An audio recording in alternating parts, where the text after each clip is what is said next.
السلام عليكم ورحمة الله تعالى وبركاته. إذا مرحبا بجميع متتبعي قناة محمد الفيلالي. إذا اليوم إن شاء الله نزول عند طلب بعض المتتبعين والمتتبعات حول تصحيح الفرض المحروس الثاني، السنة الثالثة إعدادي، مسلك دولي، مادة علوم الحياة والأرض. وغادي نبداو إن شاء الله مباشرة بالتمرين الأول. Exercice 1. La question 1, répondre par vrai ou faux. Donc on va répondre par vrai ou faux. Donc la première question, lors de l'absorption, le glucose passe dans la lymphe. Donc خلال عملية الامتصاص يمر الجليكوز إلى اللمف. الجملة الثانية les échanges gazeux se réalisent au niveau du poumon. يعني التبادلات الغازية كتتم على مستوى الرئة. Et on va relier la deuxième question, relier chaque terme à son groupe. Donc on a le groupe 1, on a des enzymes qui digèrent les lipides. يعني واحد الانزيم يهضم الدهنيات. الجملة الثانية l'absorption intestinale se passe au niveau 2. يعني أن عملية الامتصاص المعوي كتتم على مستوى. La ration alimentaire change selon. يعني أن الكلسة الغذائية فهي تتغير حسب. ثم كارونس ان فيتامين دي، يعني واحد الفاقة مرتبطة بنقص في فيتامين دي. اي دوني دو دونجي مناس لاباراي ديجيستيف، اذكر بعض الاخطار او خطرين يهددان الجهاز الهضمي. Donc lors de l'absorption, le glucose passe dans la lymphe. C'est faux. Le glucose passe dans le sang. Ce n'est pas la lymphe. Ça y est. Les échanges gazeux se réalisent au niveau du poumon. يعني التبادلات كتتم على مستوى الرئة وهذا صحيح. Relier chaque terme à son groupe. Enzyme qui digère les lipides. On l'appelle c'est la lipase. C'est la lipase. Ça y est, l'absorption intestinale se passe au niveau 2. La villosité intestinale, يعني في الخملات المعوية. La ration alimentaire change selon le sexe et l'âge، يعني حسب الجنس وعلى حسب العمر. On a aussi l'état physiologique par exemple. Ça y est. Carence en vitamine D, on l'appelle c'est le rachitisme. Ça y est, le rachitisme. Donc, donner deux dangers menaçants l'appareil digestif. On a par exemple la constipation. C'est quoi la constipation؟ هو القبض أو الإمساك. Ça y est. ثم عندنا la carie dentaire. Donc la carie dentaire هو تسوس الأسنان. Par exemple, lorsqu'on mange beaucoup de gâteaux, on a la probabilité de menacer par la carie dentaire. Ça y est. Donc, on a aussi par exemple la diarrhée. La diarrhée, l'ishal. Ça y est. On a l'ulcère gastrique, etc. On a, ce sont des choses qui menacent l'appareil digestif. Ça y est. Donc, voici les réponses devant vous. Donc, à chaque question, nous avons donné les réponses. Par exemple, lors de l'absorption, le glucose passe dans la lymphe, c'est faux. Lorsqu'on demande la correction, par exemple, lors de l'absorption, le glucose passe dans le sang. Ça y est, les échanges gazeux se réalisent au niveau des poumons, c'est vrai, et exactement au niveau des alvéoles pulmonaires. Au niveau des alvéoles pulmonaires, يعني الأسناخ الرئوية. عندنا الجملة الأولى enzyme qui digère les lipides, on va relier avec la lipase. L'absorption intestinale se passe au niveau de la villosité intestinale. La ration alimentaire change selon plusieurs facteurs comme le sexe, l'âge, l'état physiologique, la masse, etc. Ça y est. Et on a la carence en vitamine D, on a le rachitisme. Le rachitisme. Et deux dangers, données de dangers menaçant l'appareil digestif, comme la constipation, la carie dentaire, la diarrhée, l'ulcère gastrique, ce sont des choses qui menacent l'appareil digestif. Ça y est. دونك هذا بخصوص التمرين الاول. كما كتشوفوا راه بسيط للغايه. التمرين الاول فهو فقط نختبر بعض المعلومات في لا ريستيسيون دي كونيسيون، يعني استرداد المعارف. اذا استرداد المعارف ما خصناش نضيعوها بتاتا، خاصنا كلنا نجاوبوا عليها. صحيح، جميع التلاميذ خاصهم يجاوبوا عليها. اذا انت ايش غادي دير؟ قبل ما تبدا التمرين غتاخد ورقه والسيلو وتحاول قبل ما تشوف الاجوبه غتقطع الصوت وغادي تبدا تصايب. غادي تصايب التمارين باش وعاد تحاول في الاخير تقارنها مع الاجوبه. صحيح. يلا كنتمنى ان هادشي غديروه. دابا غادي ندوزو مباشره ليكزيرسيس 2. التمرين الثاني قال لك سيدي une personne a consommé pendant une journée la quantité des aliments. واحد الشخص استهلك في خلال يوم واحد الكميه من الاغذيه التاليه: 510 غرام من الجليسيد يعني من السكريات، 66 غرام من الدهنيات لي ليبيد، و91 غرام من البروتيدات. السؤال الاول قال لك كالكيلي لينيرجي كالوريفيك اون كيلو جول ديدويت دو شاك اليمون اي لينيرجي توتال دو سي زاليمون. يعني غادي نحسبوا دابا الطاقه اللي وفرتها لنا الجليسيد والبروتين ولي ليبيد، وفي التالي غادي نحسبوا لينيرجي توتال. وهذا الشيء كامل غادي نحسبوه بالكيلو جول. عطانا معطيات دي دوني. حنا كنعرفوا ان 1 غرام ديال البروتيد كتحرر لنا 17 كيلو جول، و1 غرام ديال الجليسيد كتحرر لنا 17 كيلو جول كذلك، و1 غرام ديال لي ليبيد كتحرر لنا 38 كيلو جول. دونك غادي نديرو لا ريغل دو 3.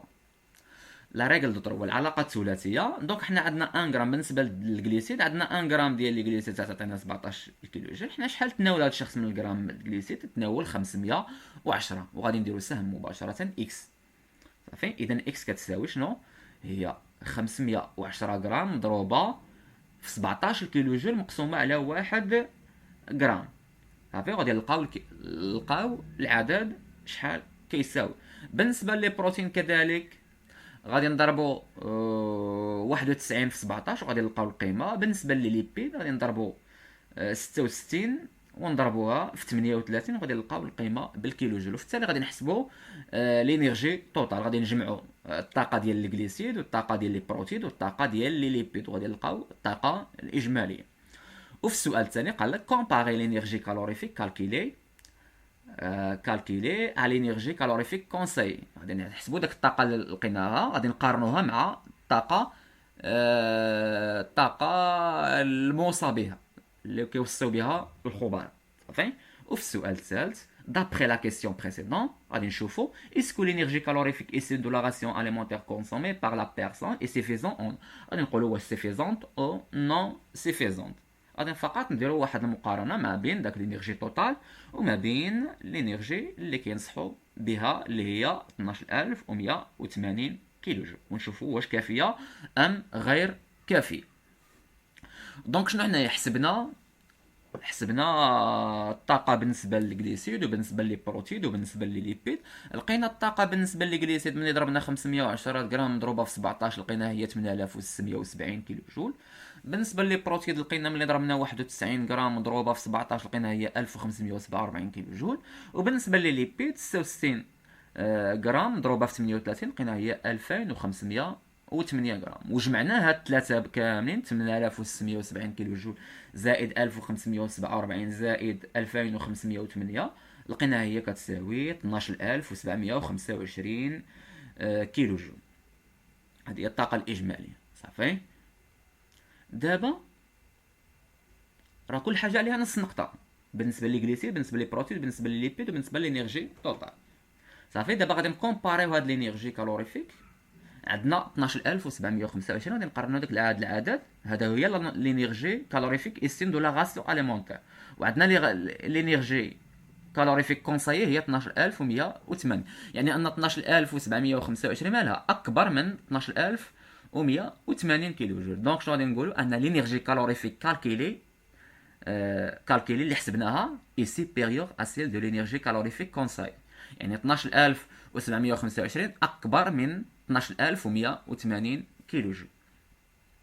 La question 3 est la dernière. D'après la question précédente, يعني السابقة, est-ce que l'énergie calorifique issue de cette ration est suffisante ou non? Donc شنو هي؟ عندنا 12725 وحنا عندنا ولي كونسايي هي 12180. دونك l'énergie calorifique issue de cette ration alimentaire est suffisante pour couvrir ses besoins énergétiques. يعني راها كافية 12725 راه هي كافية، راه هي فوق من داك الانرجي كالوريفيك كونساي. صافي. هادشي كيفاش كنديرو نتعاملوا. ها راه حنا ما كتبناش بزاف، التمرين كامل عليه شحال شحال من نقطه؟ واحد جوج ثلاثة ونص. ثلاثة ونص جاوبنا عليه كلمات بساطين وصحاحين، يعني ما قل ودل. صافي. اذا نتمنى ان هادشي يكون واضح. دابا غادي ندوزو بالنسبه ليكزيرسيس 3، يعني التمرين الثالث. اسمع، قالك لو دوكيمون 2 représente la concentration de CO2 et de l'O2، يعني كيبين هاد الوثيقه التركيز ديال الO2 ديال CO2 dans deux vaisseaux sanguins، في جوج ديال الاوعيه الدمويه A et B avant et après le passage des sang dans un muscle، قبل وبعد مرور الدم من واحد العضله. غنمشيو نقراو الوثيقه. عندنا لو ميسكل، عندنا لو فيسون بي، عندنا لو فيسون ا. لو فيسون بي عنده النسبه ديال الاكسجين في الدم 200 مليلتر بار لتر، وعندنا النسبه ديال السي او 2 في الدم عندنا هي 490 مليلتر بار لتر. بالنسبه للأ، بالنسبه لو فيسون ا عنده لو كونسونطراسيون ديال الاو 2 150 مليلتر بار لتر، وعنده السي او 2 كتساوي هي 530 مليلتر بار لتر.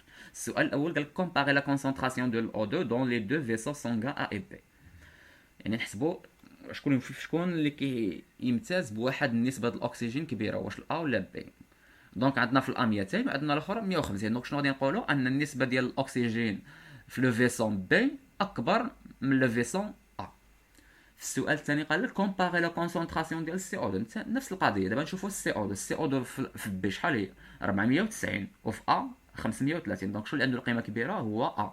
Donc la concentration de CO2 dans le vaisseau A est supérieure à celle de vaisseau B. صافي، راه ساهله، مقارنه بسيطه، ما كاينش شي حاجه صعيبه. لا كيسيون 3 او لا كيسيون 3 وي قال كلوريي سيغ لو دوكيمون، يعني لون من انطلاقا من الوثيقه جوج اون كولور روج، باللون الاحمر لو كولور روج، لو فيسون سانغان كي ترونسبورت لو سان ريش اون اود، يعني فين هو العرق الدموي اللي تيكون فيه الدم غني بالاكسجين. وباللون الازرق كتلون لو فيسو اللي كيكون غني بالسي او 2. باينه. غادي نشوفوا الاو 2 عندنا في البي عندنا 200 وفي الا عندنا 150. دونك شكون اللي فيه نسبه الاكسجين كبيره؟ هو بي. غادي باش نلونو بالاحمر. وبالنسبه للأ فيه النسبه السي او 2 شحال فيه؟ 530. وبالنسبه للبي فيه غير 490. شكون اللي كبيره؟ ا. دونك غادي نلون ا، نلونو باللون الازرق. هادشي هو السؤال 3 فقط. بالنسبه للسؤال 4 قال لك représenter par des flèches sur le document 2 le sens المنحى ديال ليكولمون ديال المسار ديال الدم دون لي فيسون سانغان ا اي بي. دونك الدم واش غيمشي من ا لبي ولا من بي لا؟ شكون اللي فيه الاكسجين بزاف؟ الخليه او العضله من كتحتاج الاكسجين. دونك هذاك لو فيسون بي اللي غني بالاكسجين غيدخل للعضله وغيزودها بالاكسجين وغادي يخرج بواحد ثنائي اكسيد الكربون كبير. صافي، مفهومه؟ اذا هذاك هو المسار ديال الدم، غيمشي من البي وغيدوز للعضله، يدخل في وسط العضله وغيمشي عبر لو فيسون ا.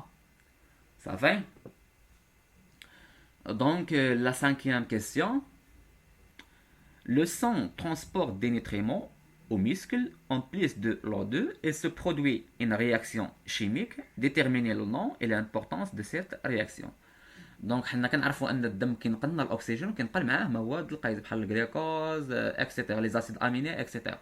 صافي. اذا ملي كيدخل للعضله كتوقع في العضله او في الخليه كتوقع واحد الرياكسيون. هذاك الرياكسيون شنو كنسميوها؟ كنسميها لوكسيداسيون، ou bien la بغينا نكتبوا l'oxydation des nutriments ou bien l'oxydation des glucoses، ça dépend. صافي. الا قلتي غير لوكسيداسيون راه صحيحه، قلتي لوكسيداسيون دي نيتريمون راه حتى هي صحيحه، اكسدت مواد القيد. صافي. l'importance ديال هاد الرياكسيون شنو هي؟